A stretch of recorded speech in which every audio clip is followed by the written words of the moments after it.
તો કેમ છો વિદ્યાર્થી મિત્રો, મારી યુટ્યુબ ચેનલમાં આજના લેક્ચરમાં આપનું સ્વાગત છે। આજનું લેક્ચર છે આપણું ધોરણ 12 કોમર્સ આંકડાશાસ્ત્ર ભાગ 1ના ચેપ્ટર નંબર 2 સુરેખ સહસંબંધનો। આજના ચેપ્ટરમાં હું તમને સ્વાધ્યાય 2ના વિભાગ ઈનો દાખલા નંબર 5 અને દાખલા નંબર 6 શીખવાડીશ। આની અગાઉના બધા જ સ્વાધ્યાય અને બધા જ સ્વાધ્યાયના બધા દાખલા મેં ચલાવી અને એના વિડીયો બનાવીને ચેનલમાં પ્લેલિસ્ટ બનાવીને મૂકેલા છે। જો તમે ના જોયા હોય તો તમે ત્યાં જઈને જોઈ શકો છો। તો શરૂઆત કરીએ આજે દાખલા નંબર 5ની। દાખલા નંબર 5માં સૌપ્રથમ આપણે ચોપડીમાં તેની રકમ જોઈ લઈએ।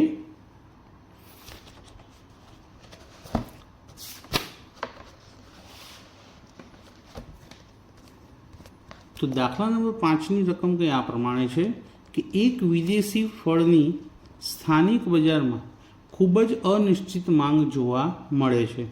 ફળોનો એક વિક્રેતા તે વિદેશી ફળનો ભાવ અને પુરવઠા વચ્ચેનો સંબંધ જાણવા નીચે મુજબ છેલ્લા કેટલા મહિના 10 મહિનાના સરેરાશ ભાવ અને પુરવઠાની વિગતો મેળવે છે। એટલે અહીંયા બે વસ્તુ આપી છે, એક કે તેનો ભાવ આપ્યો છે અને બીજો તેનો પુરવઠો આપ્યો। પુરવઠો શું છે? 100 એકમમાં છે। આ માહિતી પરથી સરેરાશ ભાવ અને પુરવઠાની વચ્ચે કયો સહસંબંધાંક શોધો કીધું છે આપણને? ક્રમાંક, એટલે કે સ્પીયરમેનની ક્રમાંકની રીત આપણે ગણવાની છે। અને ક્રમાંકની રીત ગણવામાં ખૂબ જ સરળ હોય છે અને આ દાખલો તમને 3 માર્કની અંદર પૂછાઈ શકે છે। હવે આનું આપણે કોષ્ટક બનાવી દઈએ। તો પહેલું ખાનું જે હતું એને એક્સ કહેવાશે, એટલે કે માંગ અને ભાવ, અને બીજું ખાનું છે તેનો પુરવઠો, એને આપણે શું કહીશું? વાય કહીશું। તો એક્સ અને વાય આપણે લખી નાખી 10 કિંમતો। હવે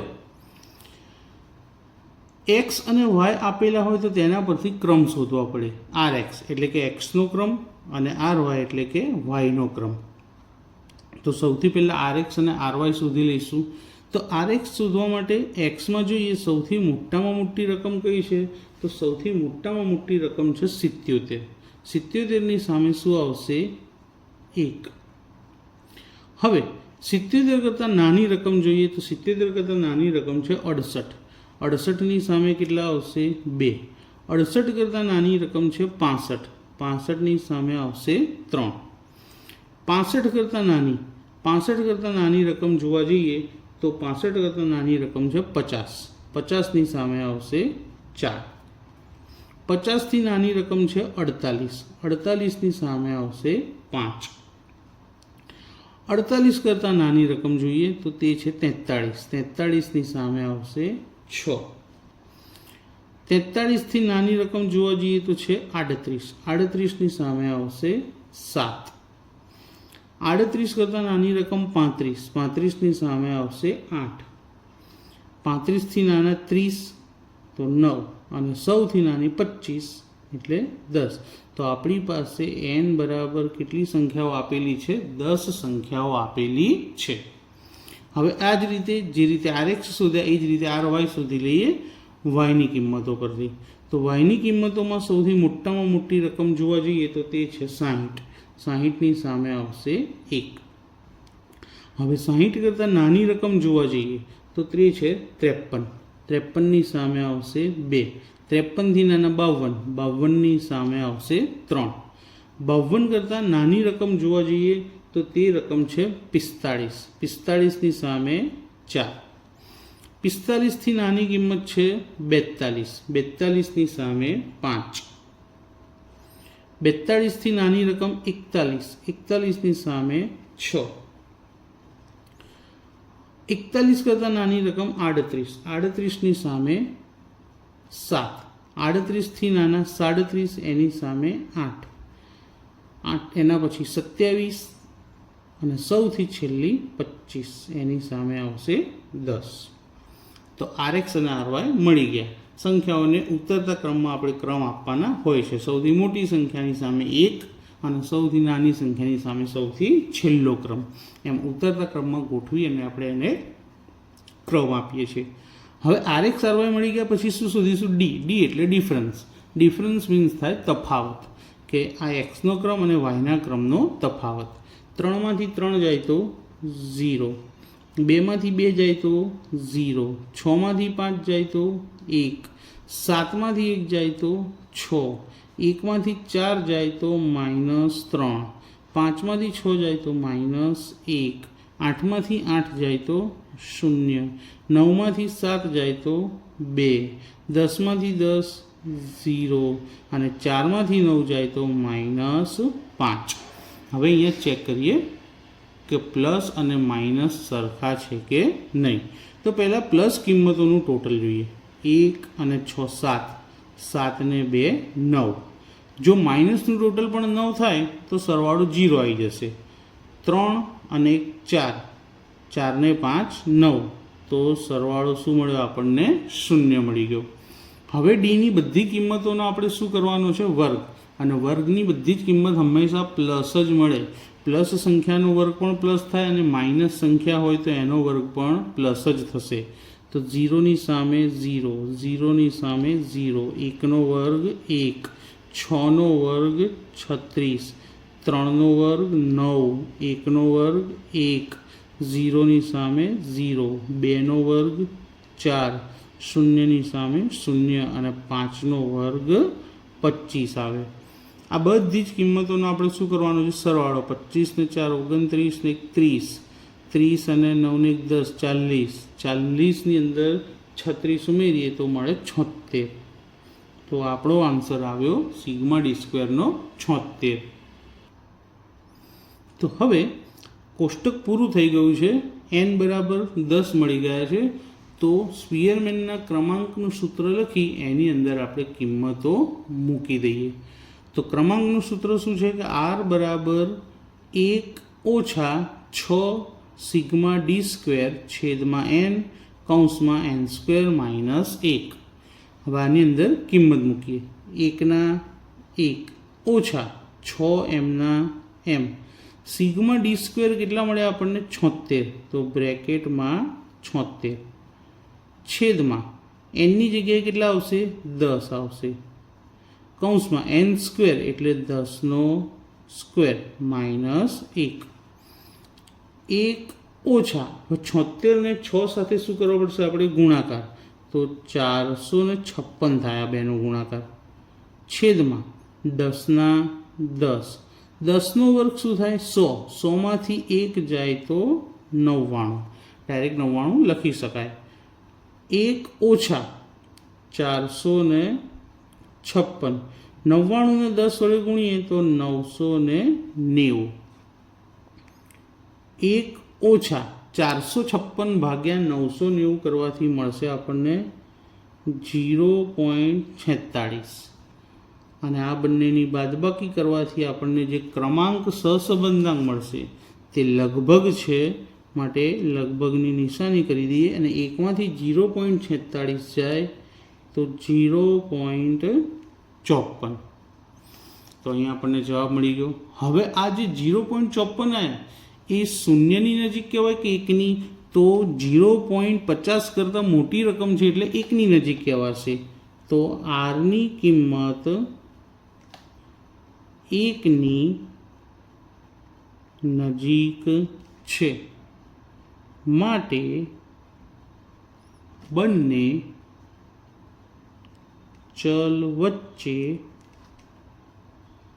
ગાઢ ધન સહસંબંધ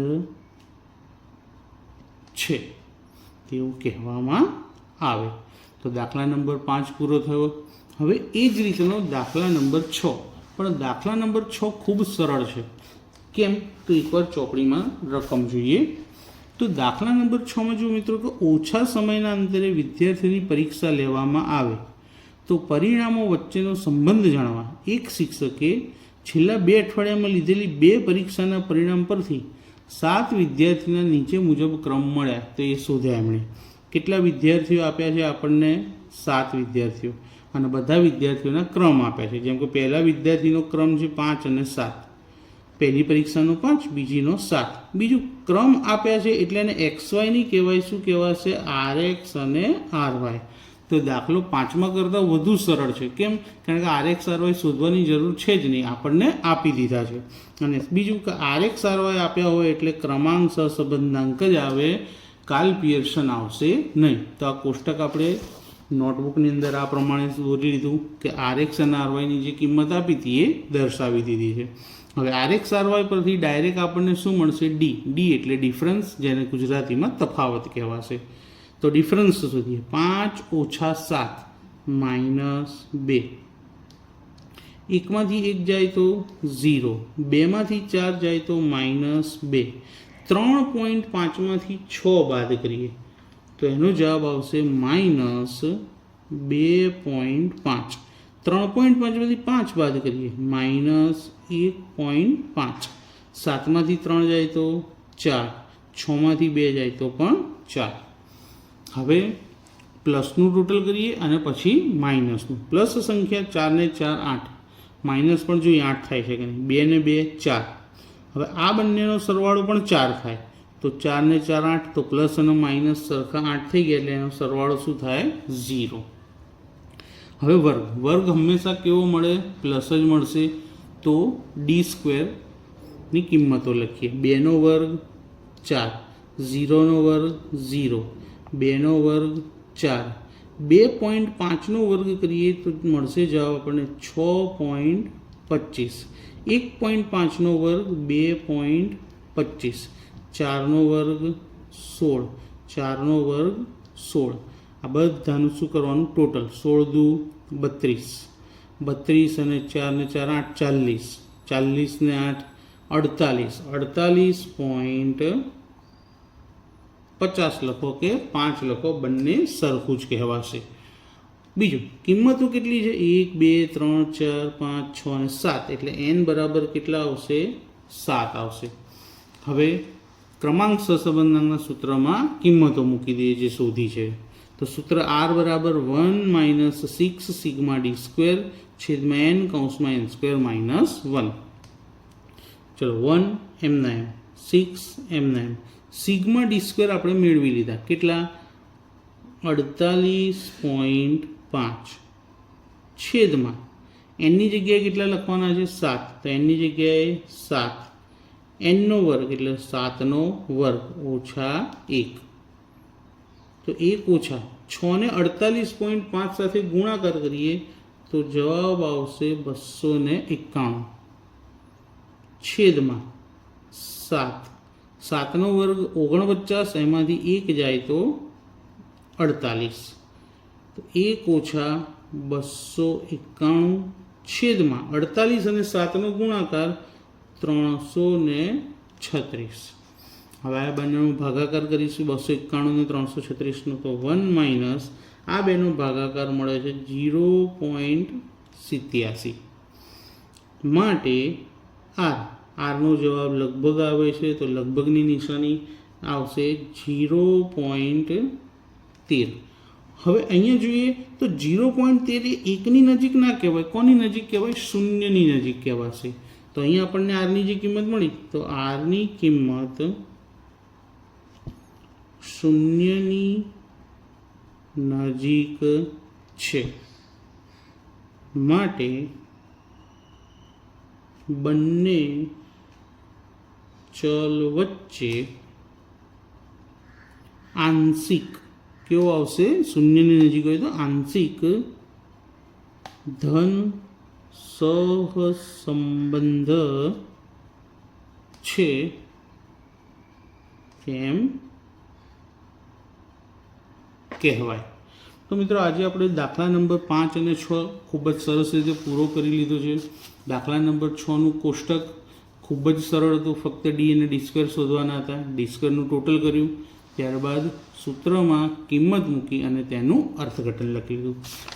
એ જ રીતે આ તો દાખલા નંબર 5. દાખલા નંબર 5ની અંદર XY પરથી પહેલાં RX RY શોધ્યા, ત્યારબાદ તેનો તફાવત અને પછી એનો વર્ગ અને એનો સરવાળો, અને ત્યારબાદ સૂત્રની અંદર કિંમત મૂકી ક્રમાંક સહસંબંધાંક શોધી અને તેનું અર્થઘટન કરી લીધું. તો મિત્રો, આજનો વિડીયો તમને કેવો લાગ્યો મને કોમેન્ટ કરી જરૂરથી જણાવજો અને આ વિડીયોને તમારા ફ્રેન્ડ સર્કલમાં જરૂરથી શેર કરજો, જેથી ચેનલને સપોર્ટ મળે. અને જો તમે ચેનલ પર નવા હો તો ચેનલને સબસ્ક્રાઈબ કરવાનું ભૂલતા નહીં. Thank you.